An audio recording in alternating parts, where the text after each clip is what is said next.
Hey folks, and welcome to another episode of Encourage, Build, Grow. I am so excited today. I have been basically on a reunion tour with guests of the podcast. I have been bringing back people that I have spoken to in a former life with another podcast to bring them on the Encourage, Build, Grow podcast. And I got in touch with a good friend of mine, Will Schnier, who is the Chief Marketing Officer for WGI, formerly the CEO of Big Red Dog, that quirky sounding engineering firm down in Austin, Texas, that was, really taking the design industry by storm for several years. And now they have recently been acquired by WGI. But Will was kind enough to come on the Encourage, Build, Grow podcast today to spend some time with us, just waxing philosophical about all the great things that are happening in the design industry and to also share with us some of his experiences. So Will, how are you doing today?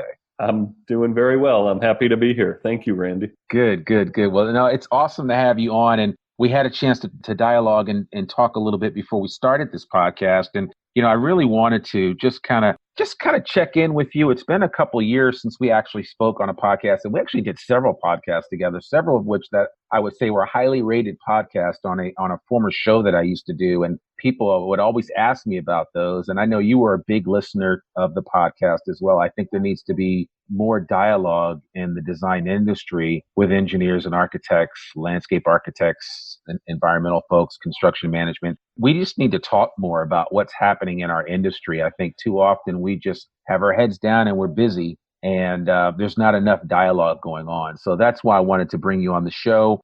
The Encourage, Build, Grow show, our focus here is really focusing on leadership development, improving our ability to communicate effectively, which ultimately makes us better people. And if we can do that, especially in the design industry space, I think it goes a long way in helping us to continue to build and grow this industry, which I say is probably one of the most significant and most important industries in the United States, let alone the world. So I'm excited to have you here today. Thank you. Let's get started. Let's do it. Absolutely. So let's talk. The elephant in the room is that you went out and, not necessarily like Mark Zuckerberg in a college dorm, but you come out and start Big Red Dog. You spent a little time at a legacy design firm and then said, you know what, I think I could do it better and do it differently. And you created something that really caught the buzz of the industry and caught the eye of the industry. Some people maybe have thought maybe the Big Red Dog might have been a flash in the pan, but you weren't. I mean, you actually started taking people's lunch from them and putting people on notice in the design space that, this legacy style of doing business for design professionals, specifically for civil engineering firms, was getting a little long in the tooth, and that maybe it was time for a change. And I would like your take on that whole experience now that you have been able to transition over to working with WGI. Oh, that's a lot. That's a lot. That's a doozy for question number one.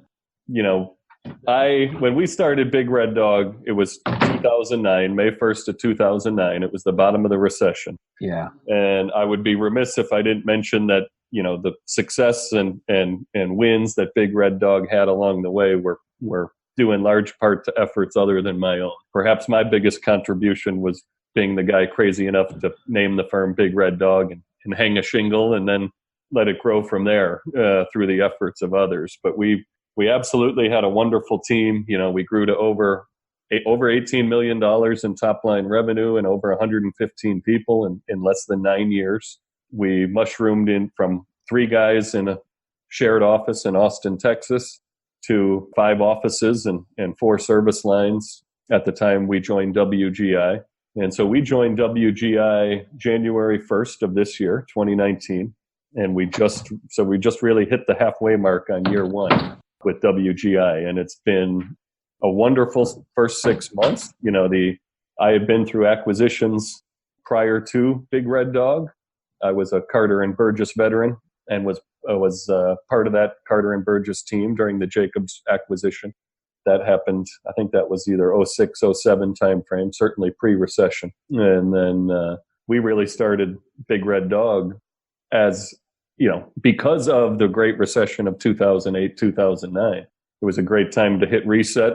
We found ourselves with a lot of time on our hands, and we used that time fortuitously and leveraged it into being able to build something different. And, I'm certainly proud of what our team accomplished in 9 short years. And, with that pride in mind, I'm equally excited to see what we're going to do in the years to come, partnered with WGI. Yeah. And, we had talked about the other issue that certainly comes up when you look at an acquisition or a merger for that matter. And I think part of that is just the very nature of maintaining and or preserving a culture when you move into a bigger organization. Did you have any fear or trepidation around that when you guys were having conversations about this? I did. And honestly, from a more of a personal perspective, I was, much more interested in what happened to the culture of Big Red Dog and what we had built than my personal role or what job I would fulfill with an acquiring firm.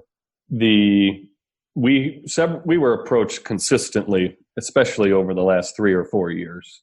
And WGI was a firm that we had met and had become friends with for 2 or 3 years prior to actually starting our negotiations in earnest. We were not a firm that was for sale, but they had enough great qualities. They had a very strong leadership team, a very strong resume, and they were the fastest growing firm in Florida. Still are the fastest growing firm headquartered in Florida. We were the fastest growing firm in Texas. And those, are 2 of the hottest markets, if not the 2 hottest markets in the country.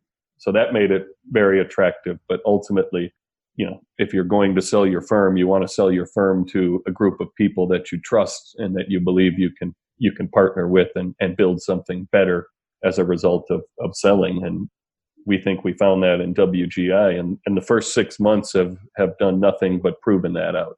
No acquisition is seamless. No acquisition is without its issues and its challenges.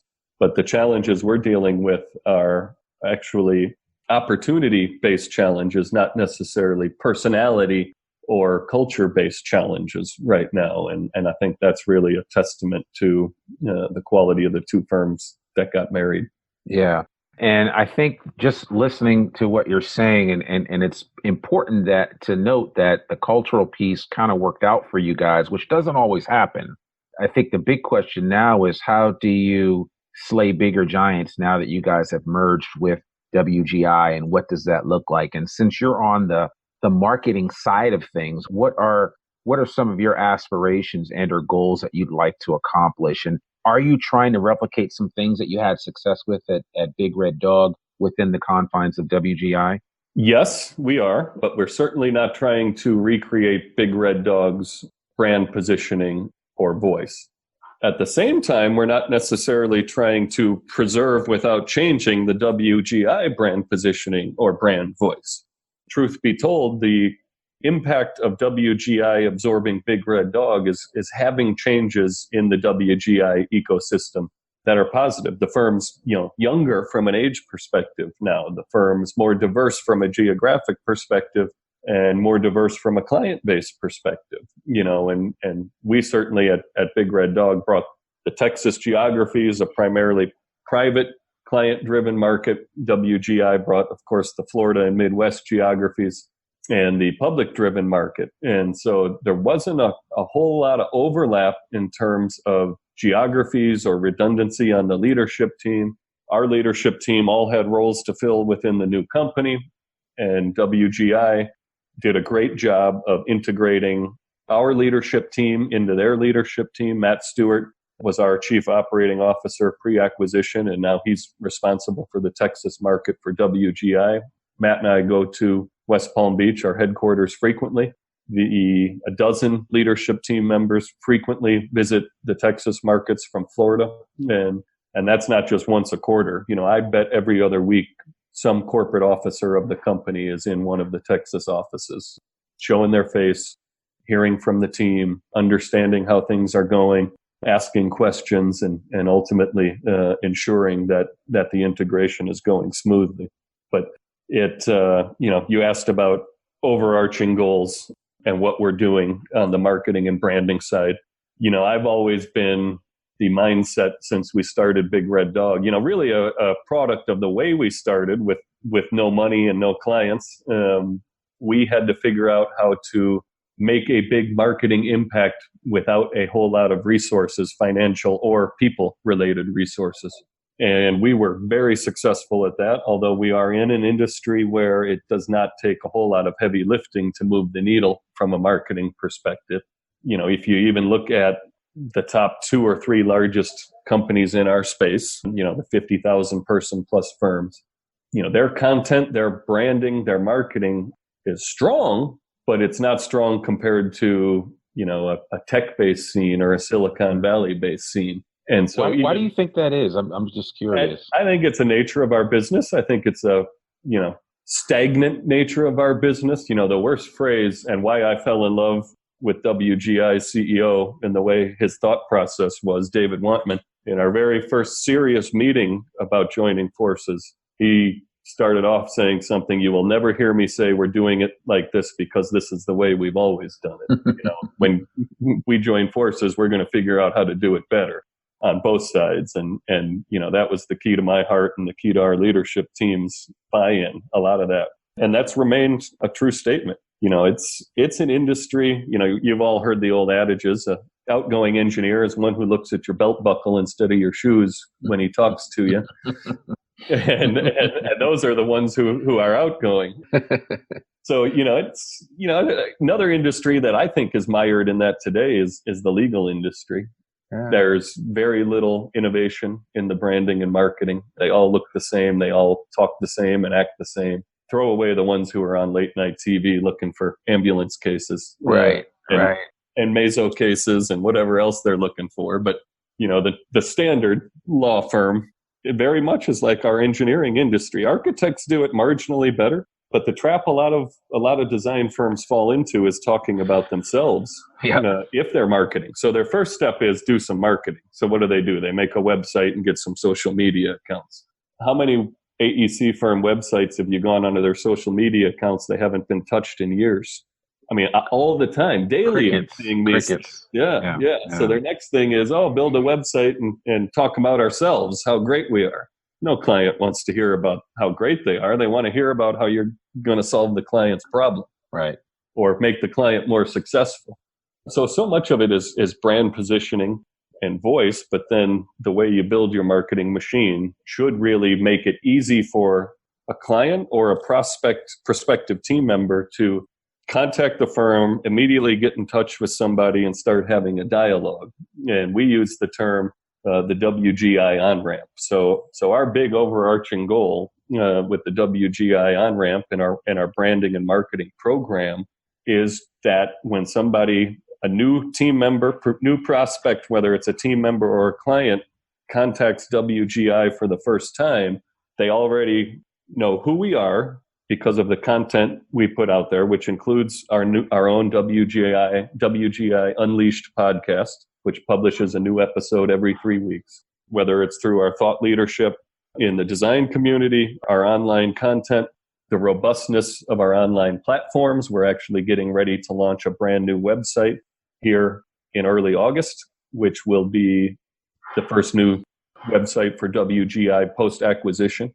And our creative team, WGI's creative team, has been hard at work on that, and a lot of good input. I think you'll see a lot of wrinkles that Big Red Dog used, but taken to a new level. Our big goal with the on-ramp, back to that, is that people know they've had the sales pitch before they contact us for the first time. So by the time we're either having a digital dialogue or a verbal dialogue or an in-person meeting, we're immediately talking about the project and what the client's trying to achieve, not explaining who we are, what we've done, the types of people we've worked for.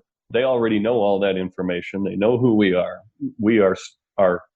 The new website and the digital platforms are overloaded with engagement opportunities for any visitor on our platforms to immediately commence a dialogue with one of 40 different leaders within the firm.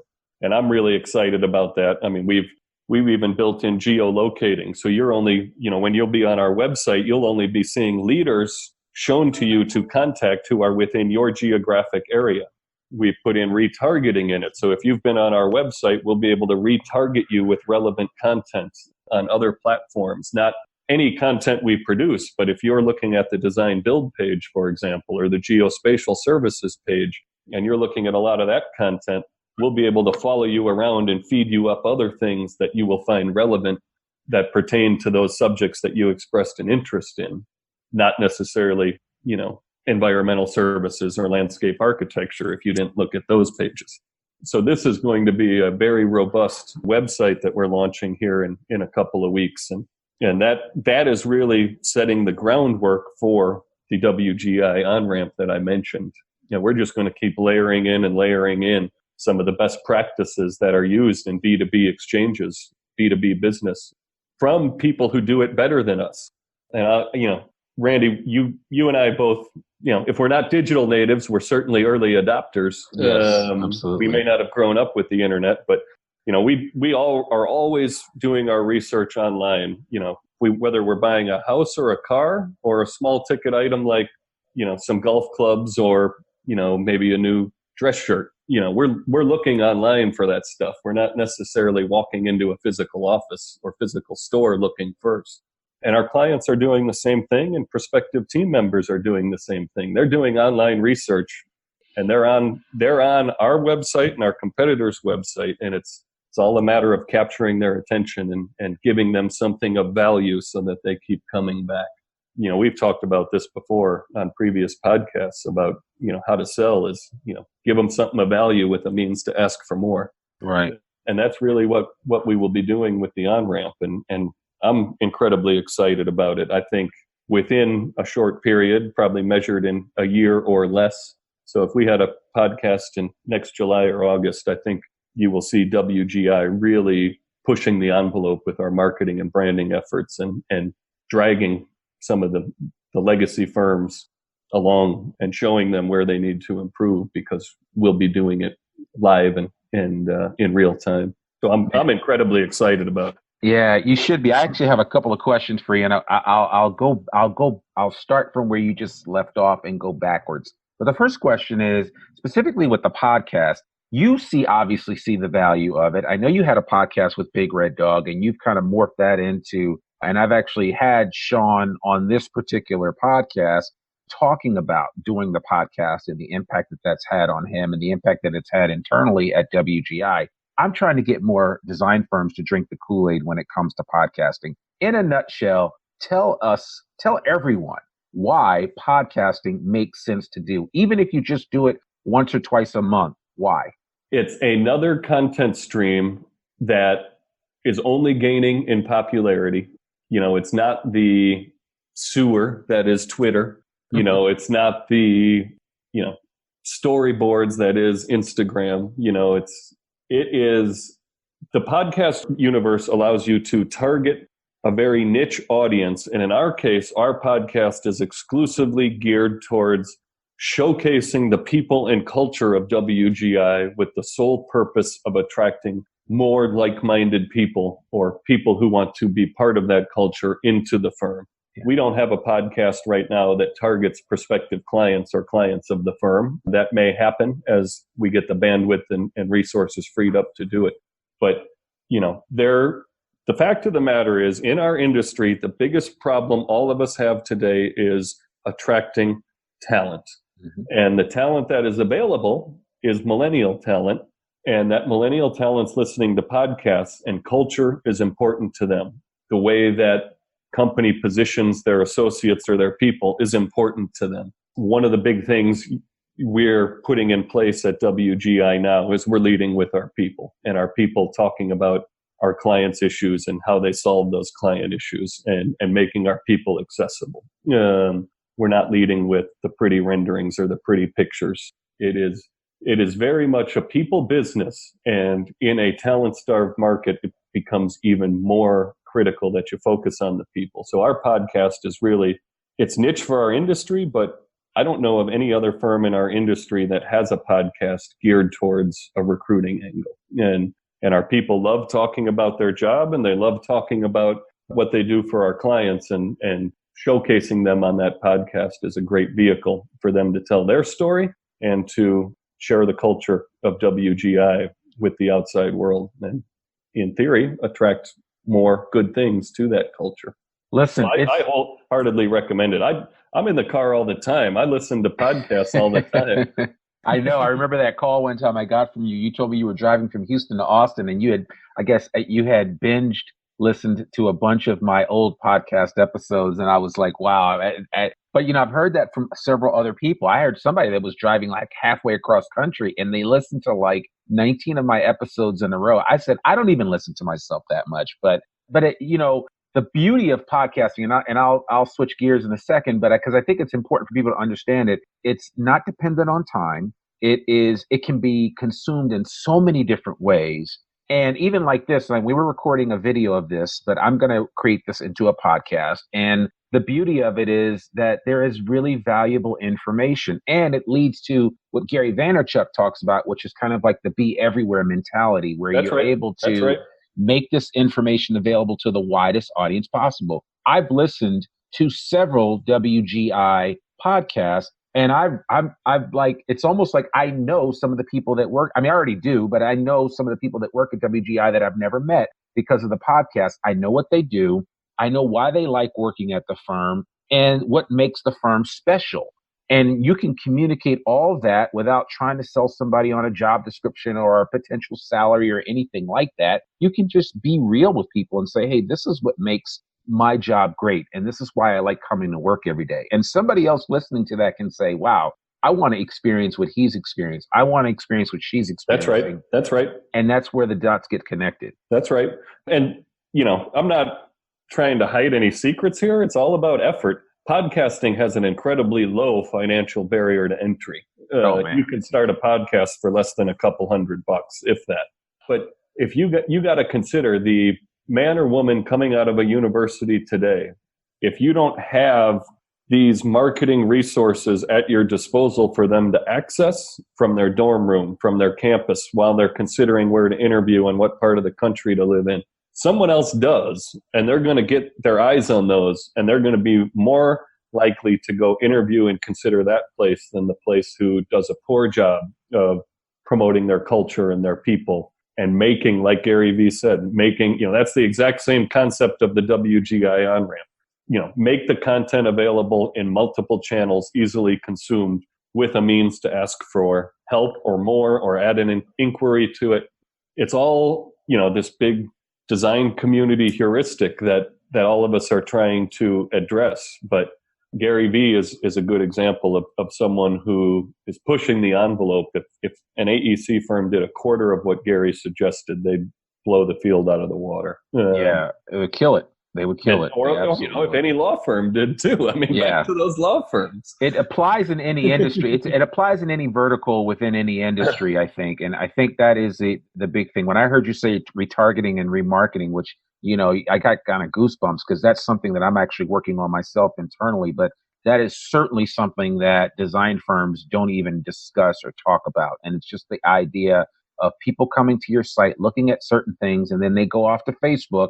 And then lo and behold, on the right-hand side, something shows up reinforces or reaffirms what they were looking at previously. And that's how you create that top-of-mind consciousness that is so powerful with retargeting and remarketing. And that's a concept that, again, in other verticals, especially in the tech space, especially with digital marketing and the like, that in digital products, it's being done everywhere. And it's happening to you, and you don't really notice it.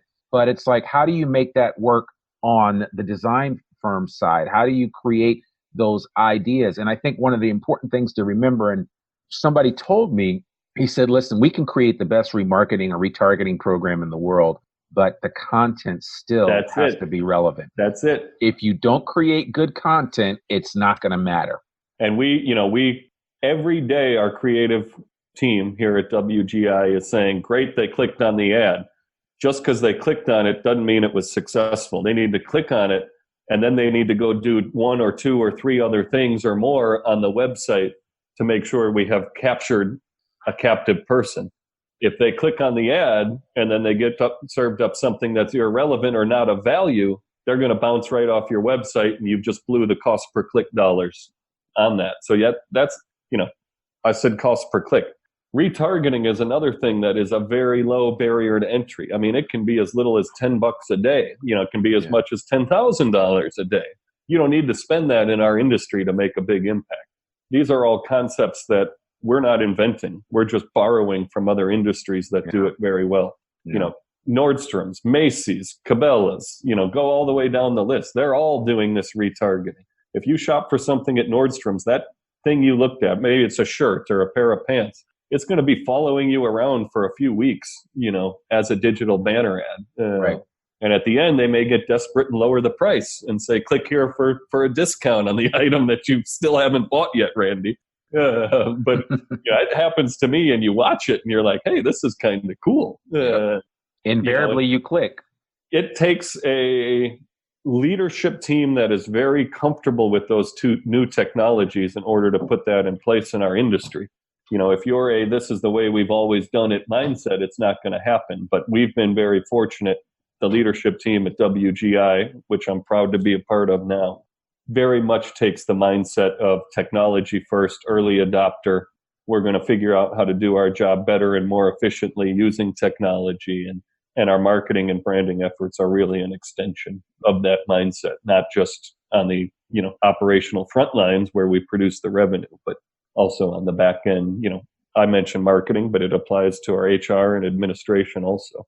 Yeah. No, man, you are obviously preaching to the choir. And at some point, I'm going to create, maybe do another episode to just talk about. I've done it in the past, but I want to reiterate the ease and the low barrier to entry to getting a podcast off the ground. And again, my wish would be that every design firm would start a podcast and create that open dialogue that everybody could take a part of. So tell me this other question that I have for you. What do you think about, because you mentioned that there is a challenge in the marketing space that we're not focusing on really telling the story of our companies and really getting into the granular aspects of marketing. S&PS is a big organization in our industry, yet and still firms are still hyper-focused on, let me tell you about us. Let me tell you about all our service lines and all the things that we do. What do you think is the logical disconnect there between that? Because again, S&PS, they're everywhere, and it's not a knock on them. There's so many people that are part of S&PS, yet and still in this industry, there is that disconnect there with that message that gets out.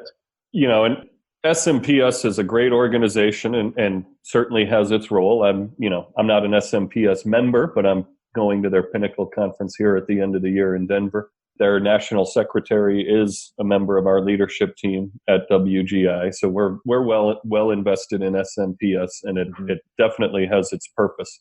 Take S&PS out of the discussion. So many firms consider responding to RFPs, their RFQ responses as marketing. Yeah. So many firms consider proposal writing in any form as marketing. And it's true that it's a opportunity to present the firm to the person you're trying to win the work from. It's one of the last times to present the firm before a decision is made. There may be a short list in an interview, but it is the last major hurdle. However, I would argue that by the time you're doing that, you've reached the point of sale. You're well into the sales funnel at that point. The time to do your marketing is well before the RFP even hits the street. You need to be out there building a brand and building brand awareness and creating content. I tell our people, we need to be thinking like a media company, a new media company. We need to be producing new digital content every single day and putting it out there in some format in the world. But I separate the process of brand awareness and marketing from the sales effort. By the time you're doing the RFQ or writing the proposal, you are clearly into the sales funnel and not the prospecting and brand awareness and brand marketing funnel. And flip it over to the HR side. By the time an applicant is on the careers page filling out an application, you're in that quote unquote sales funnel for the HR side. That means, your marketing did a good job, promoting your culture, promoting your people, promoting your job opportunities and why this firm's job opportunities are different. That has been successful because somebody's started filling out an application.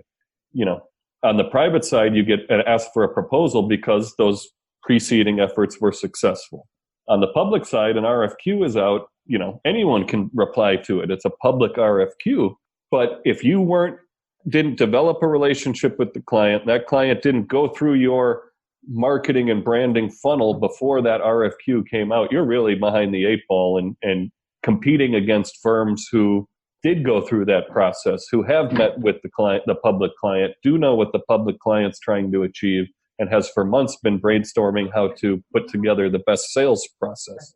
And, that to me is the real difference, between the marketing and branding and brand promotion and the sales process. To answer your question, I think, SMPS does a tremendous job with, the second half of that, the RFQ responses and the sales process. And they're really starting to do much better on the branding and marketing on the front end part of it. Even their own platforms, their own new website is great, and the way they're positioning themselves has changed. And I think that's really a tribute to the young generation of leaders coming up in SMPS who know these things that we've been talking about for the last 40 minutes, that are aware of them and keenly aware of them, that we can't keep doing things the way they've always been done. Pre-internet, you responded to the RFQ. That was your sales process. It was all relationships other than that. I don't know how my dad did his job. I don't know if he was waiting for the U.S. mail to arrive every day and sending handwritten letters back or what. But direct mail with a 1% goes down here. I mean, the office rate may as well shut down. Yeah, no. To do their job. You're not lying. Well, I can remember. I mean, I tell stories about back in the 90s when I first got into this industry. I was recruiting design professionals, and we literally sent out thousands of pieces of mail every week with a response rate of 1 to 1.5% to 2. If we got 2, we were excited, but it was just constant. That was our version of be everywhere, because we couldn't be everywhere back in 97, but we could send out a lot of letters. And eventually those letters got opened and people responded, even if it was just a handful. So I remember I used to stuff envelopes. My neighbor was an entrepreneur growing up. He sold medical devices, but I was his envelope stuffer because he did the exact same thing. He gave me 2 cents for every letter I would stuff. So I had to stuff 50 letters to make $1. I mean, I would sit there at the kitchen table stuffing thousands of letters for him a day, and then stamping them and putting the address on them and taking them to the post office on my bicycle. And I mean, it's just done so differently these days. Yeah. And I think we take, those of us that remember that can appreciate it. So, man, we could certainly go on and on about this. And you've left a lot.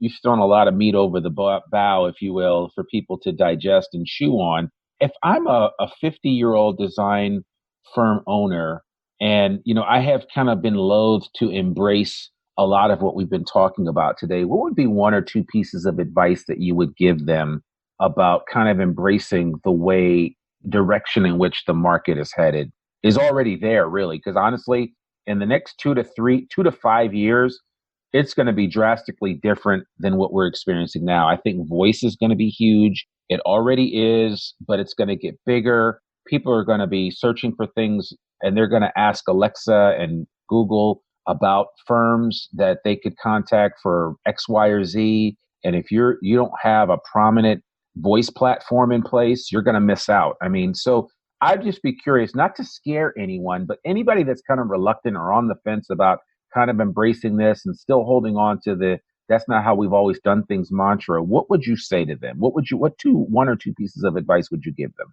Oh, that's as loaded as the first question we started out with. Do something, right. Make it a priority. There's not a huge financial barrier to entry to do any of the things we talked about today, whether it's website-based or social media-based or podcast-based or content creation-based. Even if you want to do it a hybrid and come up with the content and the case studies and the important information. We've got a wonderful parking cost study on our website right now. It tells you the cost of a ground-based, underground, above-ground, multi-level above-ground parking space in various cities across the country that clients can use to, preliminarily understand what their budget's going to be before they even contact us. That's what I'm talking about something of value. But even if you wanted to produce that content and mail it out to your client base, that's a great start. If you're not fully on board with the digital, have a lunch and learn at your office and bring your clients in and give them that content. Again, it's the adding of value with a means to ask, giving something of value for free with the means to ask for more. That's all we're really talking about here. And if you're committed to it and you want to do it in your firm, and you're not the guy to spearhead it, what you need to do is find a young professional in your firm that you trust who is comfortable with it, and you need to support them. And you need to give them the resources and the leash and the spine. And by spine, I mean the support to justify that expense and that effort within the organization, because you can generate very meaningful and impactful data from these efforts, but you can't do it overnight. You need, a month of legitimate data to know if your targeting is working. You need several months to really refine the data. Any small data set can be misleading, but as you get a larger set of data, big data, is a buzzword. Yeah. As you get a larger set of data, the data becomes more accurate. And if you think about it, that's what Facebook and Google and Amazon of the world are doing. Their data set is so massive that they can target us specifically. Amazon knows that if you buy some golf balls on their website, that maybe they can sell you some golf tees. And because you like golf, maybe you're a member at a country club and may want some tennis balls and tennis rackets and things they can build profiles and things like that. So, we're only scratching the surface of what you can do in this podcast, but the key is to get started. And then if it's not you, identify and empower someone in your organization to lead this, because it'll be, 3 years after you start, if you keep at it, it will be the best investment you made from a marketing brand awareness perspective. Man, people have spent very little on it, frankly. Yeah, you're absolutely right. You nailed it, and that's perfect. Get started, just do it, and identify someone, if it's not you, in your firm that can shepherd and spearhead this work that needs to be done, and give them the license and the space to get it done. Yep. It's not going to happen in 3 months. It's not going to happen in 6 months. Make, if nothing else, at a minimum, at least a 12-month commitment to try to get things going. But it may take a little longer than that. But the thing about this, which people don't realize, and I'll end with this, is that as you move that ball and get it rolling, it's almost like a snowball, and it kind of takes on a life of its own. That's exactly right. If you do it right. So that's the beauty of it. And man, I could go on and on with you, Will, and we'll probably have to, we will have to do a part 2 of this, and certainly we'll have to check back in with you to see how the website launch went, and maybe do a postmortem on that and some of the takeaways from how you can improve that, because I think a lot of design firms could do well to change their digital presence, if you will. So we'll have to talk about that. But before we leave, I got a couple of quick questions that I'm asking all my guests. One is, what's the latest book that you've read that has really impacted you? Golf is not a game of perfect. I've mentioned golf a few times. It's Bob Rotella the author, but it's all about the mental side of the game. Okay. The longest distance in golf is the 4 inches between your ears. Right. And you can read that book and replace golf with business. You can replace it with life.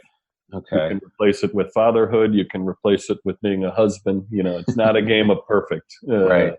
It's so much of the good things that come to us and the challenges we deal with are accentuated or exasperated by your mental approach to things. So I love it.